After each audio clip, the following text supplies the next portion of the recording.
Hey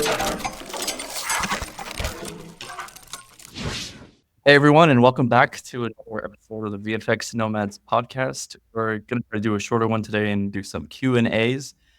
G may or may not be joining us. He's coming back from an event, so he might pop in here and we can hit him with some hot questions here. But first of all, how's everybody doing? I survived Oktoberfest and it was good. Adrian's been doing a lot of construction in his house, which is great. Deconstruction. ChatGPT told him to smash everything so that to make room for the TV. Josh, any news with you? Have you been getting after some tennis? Not really, Matt. No tennis. I brought a nice camera, a Fuji X100V. So I've been trying to get more into photography recently. You're in a different room. I just realized. It's the same room. Generally, I've got the window in my face. So I've become very squinty and wrinkled because of it. So I thought I'd switch it around a little bit. Very angry. So, exactly. Exactly. Just constantly. Precisely. So I thought I'd mix it up a little bit. Looks nice. I like the setup. There we go. Yeah. All right. So let's just jump into one of these questions. I'm going to pick randomly. Okay. And we have a question from the audience. How do you juggle personal projects or side gigs along with your day job and personal life? In my experience, especially if the personal project is ambitious, it starts to feel like a second job and even end up burning out at the end, despite having such creative fulfillment that it gives you. So how do we strike the balance between getting creatively fulfilled on a side project and the actual day job? Adrian, do you want to go? I mean, Adrian, actually, you did something, maybe isn't creative, but you did something in Netflix, right? Like a whole bunch of color space stuff. How the hell did you find time for that? The short version is that I did lots of that in at work as well. At work as well. So that was kind of 50% work, 50% outside of work too. Gotcha. That was easier. And at least for me, what helps is doing different things that drain different parts of the brain, drain or energize. So basically, if I'm working like in a shot for 8 hours, then maybe that kind of energy is completely off and I don't have any more motivation for that, but then I can probably teach or I can do some sport. So this is something completely different, but that really like ticks other boxes that maybe are lacking. And for me, at least in the kind of personal projects that I do, I try to have them not be the same kind of energy that I need for the rest of the hours in the day. Otherwise, I don't have like enough energy to do it. So that's, I guess that's right. So like if you're doing something a bit more creative, you might do something more technical or not technical creative. You switch up the different part of your brain that you're using for that project kind of. Yeah, that really helps me. Like when I was in the Python course, I just made sure not to program too much at work. Like I was like just tired of Python. I was hasn't written Python ever since. He closed the script editor. It is new. Never again. Yeah, that was enough Python for life, I think. That's a great answer. Josh, you guys? Do you have anything? I mean, my thing is I make loads of so I have like generally two notebooks on my desk, one for work and one for like personal stuff. And then if you're doing a project, I often find it's like super intimidating if you're like, for me, again, most of my personal projects are making courses, right? So if I'm just like, make a course on this, that's not a thing, right? That's a wish or something. So breaking it down into kind of 5 to 10 minute tasks, I find to be the best thing. And then again, I know me and Tony, we spoke about this, right? Like when you do your course, you like to lock yourself away for a week and record the whole thing and then edit it for a month. Whereas, that's right, like a writer that's like in a cabinet in the woods. Exactly.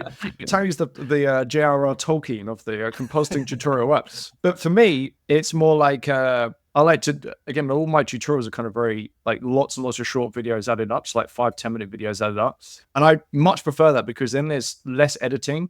And then if you say something cool, you vote or like you mess up, it's only 5 minutes or 10 minutes. It's easy to reshoot stuff.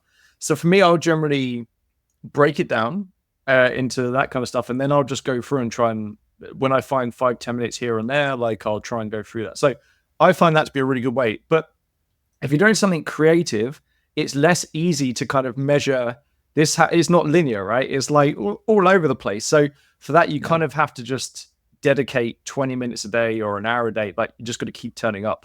So yeah, for me, it's kind of like calendar. I generally put stuff in notebooks as well, and I find it a lot easier to do that kind of stuff. How about you?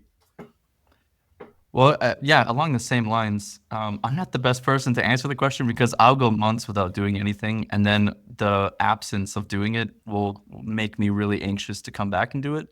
So, but when I am doing something, so say it's very stressful, yeah, I think what you said, Josh, especially with the creative stuff, just if you promise yourself, I'm going to do this for 20 minutes, and if I feel like doing more, you do more, and if not, 20 minutes is enough. And if you just, I find that if I just start doing something, I don't want to stop. So it's the same with like going to the gym or going for a run. I never want to go for a run, but as soon as I start running, I'm like, well, I might as well run to 5K or something. It's kind of the same concept. If like once you start, it's harder to stop the momentum. And the second thing is, yeah, I guess just trying to, as Adrian said, like find topics that are interesting to you or that are fresh. I also kind of there's probably an in look into my psychology, but I probably start to get mad at the like self-angry, like, well, why are you not finishing this on time? You got to finish it, and that's why I like end up locking myself in a room for a week. But like, sort of the unmotivation angers me to get more motivated or something like that. It's like a strange self-fulfilling prophecy almost, but. Yeah. But the thing I think is the same across all of us is we like what you said, where you don't make anything for like 3 or 4 months, and then you get an idea about something, and then you make it. I think that is super important because otherwise you're just churning shit out because you feel like you have to, and it's not useful. And I think this is why people who are actually in the industry should make courses and tutorials, because if your professional job is to make tutorials and courses, you're going to find stuff to teach just for the sake of it and rehash shit because your mortgage and bills are paid like because of it, right? Whereas the nice thing is if you know, right, look, I'm covered and I'm doing this because I'm scratching my own itch here, or like some junior or mid-level at work needed someone to talk to them. Like, it means that the stuff you're kicking out, it's like the signal vs noise ratio, right? Like your signal is way higher than just the noise of you churning stuff out. So I think I said it before to, can't remember who it was now, but like the minute someone's mortgage payments are dependent on them selling courses, oof, those courses not very lucrative. Yeah, exactly. They end up just kind of like their morals go down the can within about a month, I've found. Yeah, there's another little hack that I could say, and I don't know if I've ever told this on the podcast, but you should aim to get something out not quickly, but quick enough that even if it's bad, you can revise it or even do it again. And I know that's not like really recommended, but there's been a case where like I struggled to get through the first time, and I reviewed one of my tutorials, and I just thought this is not good enough, and I ended up doing it again, which sounds like a real pain in the ass, and it was, but I did it 4 times faster the second time because I had the script and everything, and I knew what I wanted to talk about, and I knew all the mistakes that I made in the first one and so even like not wasting all your time to make the perfect the first time, and like kind of making this base that you could just kind of revise. It's the same as writing. Like you want to write the thing, and then you can go back and rewrite it or revise it and stuff. And it's usually better the second time. Yeah, I agree with that. Yeah, that's a great trick. I try to apply it as well.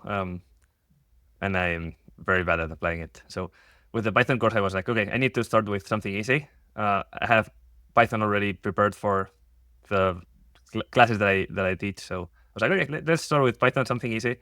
1 year and a half later, I was still like finishing that. So it's like, didn't work, but it's like really worth trying, at least to get some sort of iteration time that you can cycle through. Yeah. And I think it's great that we are 3 completely different profiles and what drives us and the tricks we need to use on ourselves to complete things. My case, it's mostly obsession. So I can only have one thing in my brain, and it's there 24 hours, so it's pretty painful.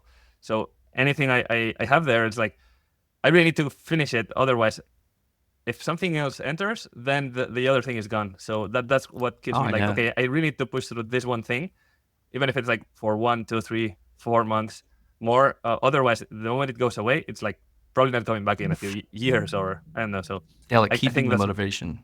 Yeah, that's my thing. So now I have like the home renovation, or I have the Python course, or I have whatever. So that's the thing that. Yeah, I get that.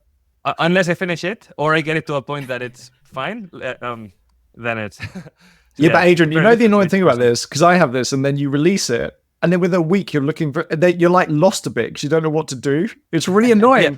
It's like because you're waiting for like that next like moment of inspiration or whatever is about like, oh yeah, like I should do this. It's frustrating. Yeah, if you're not finished with the first book, you don't have to write the second book. So just keep that I going. had like that fear, like I start to be interested in something else, and like, oh, if I'm interested in this, the other thing will go away. So let me just pause it for a bit. Yeah. There's also a moment where you probably should just let it go, because if things are stopping you from starting a new thing, but you're not doing the previous thing ever, then this has happened to me before as well, and I just have to be like, you know what, I'm not as passionate about that other thing that I am about this new thing, so I'm just gonna. Well, also you can come back as well, right? You can circle back. So generally, I'll have like a few things on the go, and then if you're not feeling like doing this thing, then you can jump between, if that makes sense. Definitely. But yeah, I think getting a switch or a milestone that you can consider, okay, that's enough. So for me, the Python course is like, okay, once it's published, then that's the switch. I can switch my attention to something else or anything. Like stamps, the moment it's on Wikipedia, I just forgot about the last tweaks, and I should probably go back to that. That's the world is waiting. It's like, all right, let's see if we get another question here. Which process in production is most satisfying for you? Is it the work on the details, the color, the R&D process, like more technical side, that makes the workflows easier for the entire studio? There's more small parts of this question, but that's a good one. Is there something that is the most satisfying thing about our general work? Do you want to start? Yeah. I actually, it's funny that the questioner asked this. I actually think that making the workflow easier for the team is one of the biggest satisfactions. Like when you start something, you don't know how you're going to approach it. And then slowly over time, you try different methods and you find the best one. And then maybe you polish that so it's more of a workflow that you can kind of like step by step go back to. And at the beginning, there wasn't a workflow, and at the end, there's at least something that could be improved upon. And I really like finding those kind of grooves, that because you're essentially learning a new skill and able to kind of digest that and pass it along. So I find that pretty cool. But as somebody mentioned here before, nobody's looking at nuke scripts, so like the director doesn't care what the nuke script looks like. So Steven Spielberg's awfully impressed with your IBK cubes. Is it whatever anybody else? How about you, Adrian? I think I'm pretty similar to Tony in that part. What I like, working in compositing in Nuke or something similar, we are really not doing shots. We are doing systems to make shots. Any nodal scripts, you're basically doing a system to do the shot. I think the moment you manage to find what's the pattern in between different shots or different sequences or different kinds of emission, and then you like hack the pattern and create a system that is not just for one shot but for many different. That was going to be exactly mine as well, man. That's for me. That's the best. It's like, okay, this is now how you can spread around the shots and it will work. Are you doing much of that, like templating though, in your current role? Because you're souping most of the time now, right? So are you doing much of that stuff, or not so much? I'm really missing that part, but at least like compers know that I like that stuff, and they come to me for brainstorming and stuff like that, and optimization of stuff. So I really enjoy that still. Yeah. What about you, Josh? Same as like, so I've been leading a lot this year on multiple shows, and for me, it's as a lead, like generally you'll make templates, not always, but most of the time you'll make templates, or maybe pick up a hero shot and design a look. For me, it's always about how can I design a look, and then as Adrian said, like turn it into something where we can connect renders from other shots or whatever it is and run everything through, and it all kind of gets you maybe 90% of the way there straight away, right? That, because I think you know what is so interesting, it's kind of like physics almost, and what I mean by that is you have like a formula, and then you've got to make the formula elegant, right? It's like in its simplest form. And for me, the bit that good compositors are impressed with is making it as elegant as possible. Look at this, G doing a phone call from Japan. She's back. Hello. What do you think then about the question? What do you think about that? I think that it's a good point to always move forward with everything in life that you do. So never go 50%. Yes. It's always 100%. Perfect answer. Oh my god, G's gonna say that to every question we ask. I'll state the question again. It's funny because we were just answering and you don't know our answer, so it'll be nice to hear you like a fresh perspective. So the person was asking, what do you think the part in production is the most satisfying thing for you? For example, like working on details, color, R&D, workflows. Like, what part of doing the job is like the part that gives you the most, satisfaction? I really like the conceptual stages, and I love when a client or anybody just gets amazed when you have like a creative idea that they didn't think of. So if they're thinking like, oh, we want to have lightning that hit the ground and then this happens. And then if in the brainstorming or just conceptual phases, you're like, what if we had a shockwave and then a fucking rainbow comes out or something like that? And if it's something that they eat up, I find that really, really satisfying. That is really cool. Answer. Yeah. If I could piggyback on that a little bit, because we all gave kind of like this technical workflowy answer. I like this moment also in kind of the look dev stage where you don't quite know what it should look like and you're doing a lot of research and at the end of the day you're gonna have something but you don't know what it is yet. And I find that mystery area where you're like trying to find the muse of like what should this thing look like, and you're deconstructing your references and you're kind of like, oh, that part is really cool, let me add that in as like part of the ingredient to this thing. And I find that process really cool, like having confidence that at the end of the day probably you will have something that looks good, but not knowing how you're going to get there. It's kind of like that can also be massively frustrating at that point as well. I was thinking that, but I didn't want to say it in case nobody else was on that page. No. It's the struggle of getting, but the thing is I have over the years I've built up a lot of confidence that I will get there. So it's just a matter of like time and like how like brainstorming. Yes, and stuff, so. You need a lot of confidence to get to that point. Like it took me so many years. I was scared every single time. Like, oh man, I'm not getting anywhere. It does help as well if you've been at the same studio for a while, because you've already got like a track record. So it's like you've got more trust. Whereas if you're new to a company and they give you a shot, it's like, I don't know, there's a bit more to it, right? There's a bit more pressure maybe on that one. Oh, absolutely. Absolutely. Yeah. But I think at some point, like, when you were a kid and you used to play with Legos or something, and like you could either follow the instructions or you could just do stuff. And as you're doing things, ideas are springing out of your head and you're kind of building stuff. Yeah. Or it could happen with anything. I think at some point the scared goes away and the excitement of trying new things and like, oh, what if I add that? What if I do this? And I think that takes over in me. I think the confidence comes with like the 10,000 hours you put into doing it in all the shots that you did before that as well. I think it's nice to be like, with technical proficiency comes speed, right? And I think it's really nice to have a good level of speed, because let's say they asked you to do these things. If you're fast, you can do those things, and then any idea you had, like maybe this would look even cooler if the ground broke. Maybe this would look even cooler if there was blue lightning instead of red lightning. You now have the time to make an alternate that you present to either a supervisor or a client or whatever. And if they eat it up, it's the most satisfying thing. Yeah, that's true. Yeah. I would like to add one thing to that, because I think you're making a great point. I think the seniors, the people who really know like both the speed and everything, they need to be able to take a script that's very heavy and take a step back and make it much simpler. And in order to do these changes and stuff, like pre-comp that thing and then enter proxy mode and do a bunch of stuff. And then, because if somebody's stuck in this molasses of a script that can't run and they're trying to do creative changes, like you need to know how to kind of step back, make things much simpler, and then do iterations on that. Well, also if you're setting the look for your team, one of my real like bugbears like that I hate is like when a comp has been given the task of look dev on a sequence, then that shot gets signed off and everyone looks at the script and it's a fucking mess. And then it's going to take everyone ages, right, to like match the look. And it's like, like this is so dumb. Like you just screwed over the company now, basically. It's like that's one of my real like annoyances in the industry. Yeah, like, as you say, like have a good senior comp who can make someone look good and lay it out.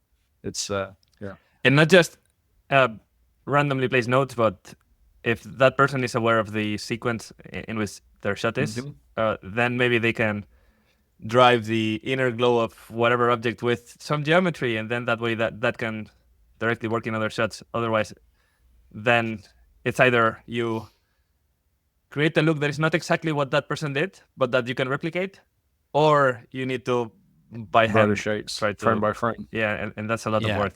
Yeah, I have a pet peeve when something is done with a rotoshape and a CG template that could be done with a crypto map or something. That like especially environments where it's like a room and it's changing angles and it's like this could just be some automated thing that you set up like one time and then it's good for everything.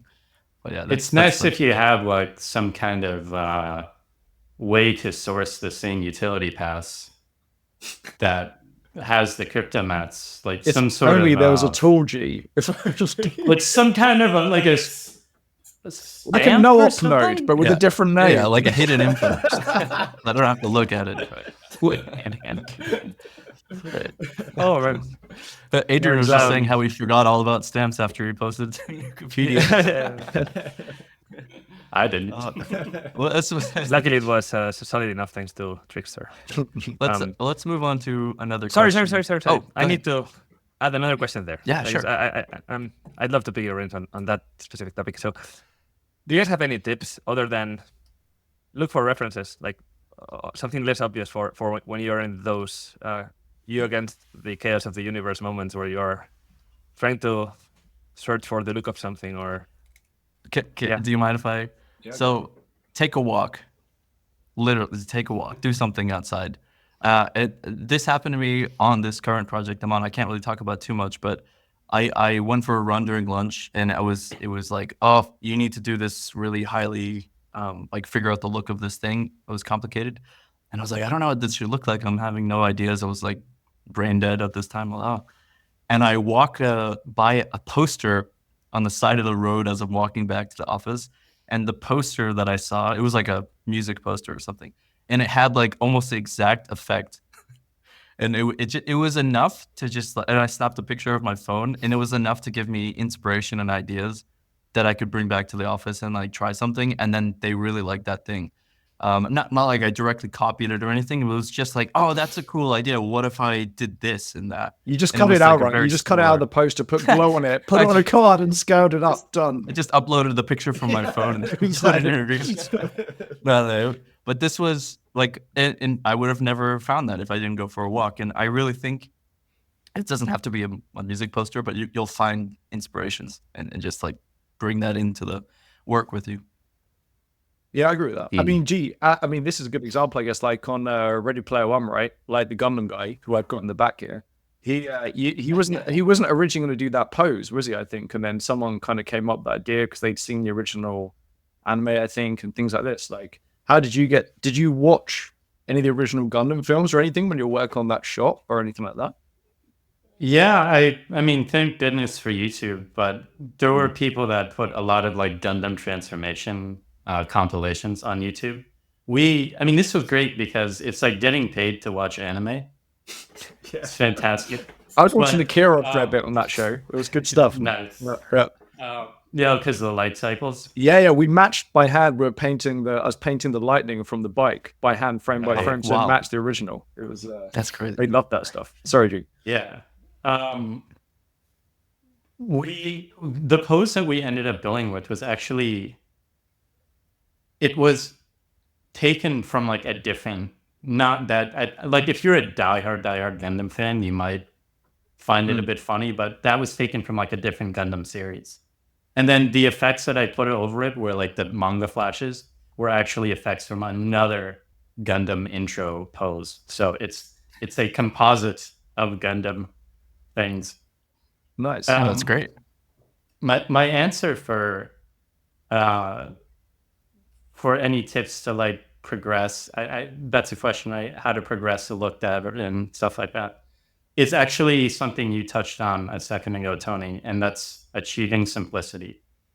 Because a lot of times we find ourselves, if we're taking over scripts or if we're starting it from scratch, sometimes we become slaves to our own scripts.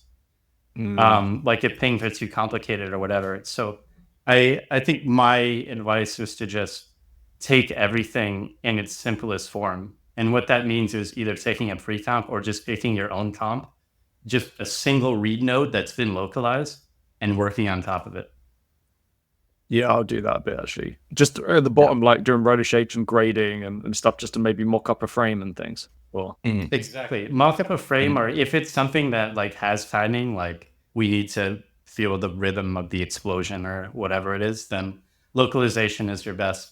Simplicity is your best friend, because you want to work in a way that you can just play things without having to wait forever for it to cache. yeah, iteration speed is everything basically. I mean, actually, one thing I'd add to that is like the amount of times that I've gone into maybe my script or other people's new scripts, and actually you just turn off a bunch of nodes, and it's like, oh, this actually maybe looks, because sometimes you've just got kind of like notes on notes on notes, and maybe all the ideas don't make sense or work together. And that's something I actually find like some supervisor or leads, they may find a bunch of cool images that look cool in their own right but don't work together, and they've kind of like asked you to kind of make this weird amalgamation of them all. So actually sometimes just going through and disabling a few nodes, like if you've been working on it for a little bit of time, that can actually improve the look, because it's just, again, it comes down to that simplicity again. Yeah, absolutely. For sure. And just to add something on the tail end of that, labeling your stuff, just to try to maybe not get so become a slave to your own script. Labeling stuff is really important. One of the first things, tools that, just to say his name, I know his name's been said a bunch before, but that Alexi had given me back in the day was like a hotkey shift. When you shift N or something, dialog box comes up and you just label what you did. So anytime you have a grade note or just like a roto or whatever, just colors, or sometimes you'll have like something that just adjusts brightness. And it puts in the node label. It puts in the label of the node. Yes. Is that a new hotkey then? The shift N, is that a new hotkey that does that, or is it like your own thing? Menu QR. Ah, that's cool. Yeah, it's a hotkey that you can set up in. It's a edit command, I think. Label is just a knob. It's just another knob, so it's just triggering that. I wasn't sure if it backdropped it or anything, but it just puts in the label of the node. Just the label. That's I cool. mean, the backdrop stuff is cool too, but yeah, just if every node is labeled, it makes it so much easier, even for yourself, if it's your own script, going back through and knowing what each thing does. I will actually do shit like that if I get client notes, because what I'll do is I'll put the client note in another grade node and then say, this is because I got this note on this day. And then if they change their mind, you just disable that shit. Like, right, we're all back to square one. We put like specific changes like that. Say somebody was out that day and they had to go in the script. We put it in like super hot pink backdrop. I think the node changed here. Yeah. I think the moment you start following some overall rules, like keep the original colors of the nodes, try not to be super saturated with the backdrops, and all that, then the moment you break that rule, it's for a reason, and then you can send information with that. Like I use a yellow and cyan and pink, so those are like the super saturated combinations of like, okay, so for example, if I have like a client node where I need to change things in 3 different places and I make the 3 modifications cyan, then it's like very clear, okay, that's what's affecting the client node. I want to add something to this, because this guy, I think it was working in Shanghai, and there was a senior comper there, and I picked up one of his scripts, and there was like these 2 lighting scenarios that were happening with the CG, which one was kind of neutral and the other one was red light. Like it was flashing the scene like back and forth, like a hazard or something. And one side of his script, like everything was in a neutral color, like a white or cream or something, and the other side where the red lights would have, everything was like in a red tone. And I just thought, this guy's dedicated to like, this is where the red light is happening and this is where the neutral light is happening, and it's like going back and forth like a mix. And I really appreciated it, and I don't know, but when you're making templates or something, that's something that I think about, like, if this effect is blue, I'm gonna try to make things blue, just to get it in people's heads what it is. I always tell people to comp like you're going to be hungover one day while working. Make it as easy as you can. Like, make it as easy, or you're actually going to get ill, right? Someone's going to pick up your nuke script. Like, that's how you need to comp, if that makes sense. Like, makes your life easy. And you get good reputations just on that, right? Like, the amount of times I've had, being a D-Nig on Star Trek and someone was like, oh, like, I picked up a script and it was really easy. I was like, wow, like, people actually care about that stuff.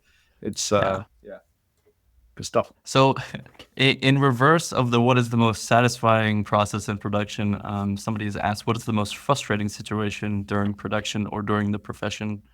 I mean, just straight up, probably just the politics of stuff, dealing with some of like bad actors or people with, strong personalities or something. Probably that has to be pretty frustrating throughout the years. It's kind of an easy answer, I suppose, or cop-out answer, but yeah, that's.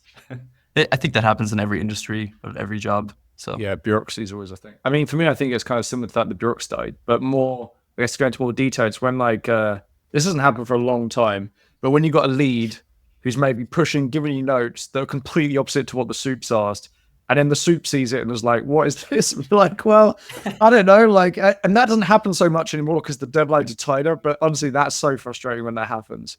You're just trying to do your job. And it's like, okay, but these two areas are kind of opposing each other. That's probably one of the most frustrating, I think.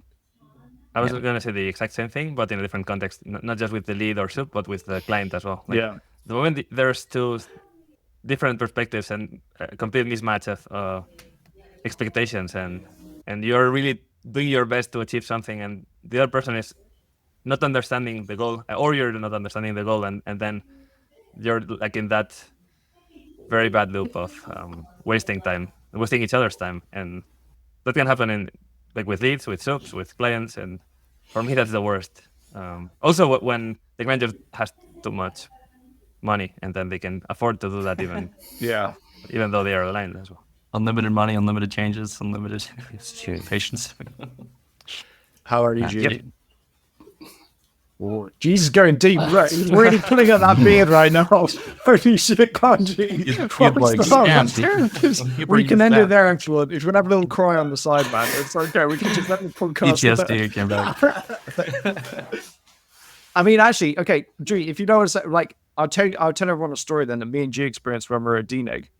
There was a guy who must have been frustrated about something because as part of his meal order, I think we had like a £13 budget or something. Do you remember the days, G, when we were at Star Trek and you have like the budget, whatever it was? And he just ordered Tic Tacs. He ordered like 13 Tic Tacs. It was like a protest purchase about, I don't know what it was about, but as protest, he was just like, it was like a bag, just a 13 like £1 box of Tic Tacs. I had no idea that happened. You know, I swear, we used to have noodles all the time. Oh god, I can't remember the noodles we used to have from the plates. It was like Ned's noodles or something. I think it was something like that. But I always remember that. Leaving Tic Tacs everywhere in the office. Like, D-Nig office is huge. Everywhere the Tic Tacs. I just imagine you walked in the hallway and you just slipped on Tic Tacs. It wasn't even that bad. And then it was just a weird situation. It was that was a funny. There we go. I would just say, I'm going to give a cop-out answer, but it's a recent answer for me. It's just picking up a script that is a mess. Yeah, that's true. I mean, when you comp, you really should comp as if somebody else is going to potentially pick up your script. So please do that. Yeah, that's a good one. And like you'll having get a good some reputation. consideration. Like you'll literally get a good reputation for it as well, and you'll be trusted with more stuff if you can do that. So Well, regarding the politics part, or like the dealing with people, I guess I do find that has come better with age and like knowing more how to communicate and also knowing the motivations. Like if you're in that person's position later and their shoes, and you're like, that's probably why that person was doing this, or you can relate a little bit more. I think when you're first starting out, you're like, why is this happening? What's going on? Like you're very confused of the motivations of people that are giving you commands. So you can empathize a bit better, I guess, as you work your way up the chain. Turns out the soups were stressed out about another thing that you weren't even thinking about and all this stuff. So yeah, I completely agree. Cool. I guess we have to wrap this one up. And I mean, before we go, actually, like obviously we've had a load of comments on our YouTube videos and everything. So like, please, like, if you can give us comments and reviews and things, we very much appreciate it. I think it probably helps our videos as well. I mean, actually, I don't know if you guys, I think we had one like negative review in one of them. I can't remember what it was now. And obviously everyone takes that in different ways. So just to be aware, like, we're all people and everything. And actually, Adrian ended up like completely going ham on his comment when he saw that comment. So it's just good to be aware, right? That, like, again, we're all people. We all take feedback differently. So this wall may be gone if you guys leave another negative comment or anything. So it's just good to be aware of. By the way, that was fake. We haven't actually had a negative comment. That's Orca and Adrian's coming for the artist. Yeah. Properly. I'm getting stronger. It's gonna work out. Yes, love it. Nice. Awesome. All right, guys. Well, yeah, we'll keep this one short, and we'll see you again on the next episode. So, Pleasure, see you. Maybe with a guest. Hey, yeah, fingers crossed. Hey.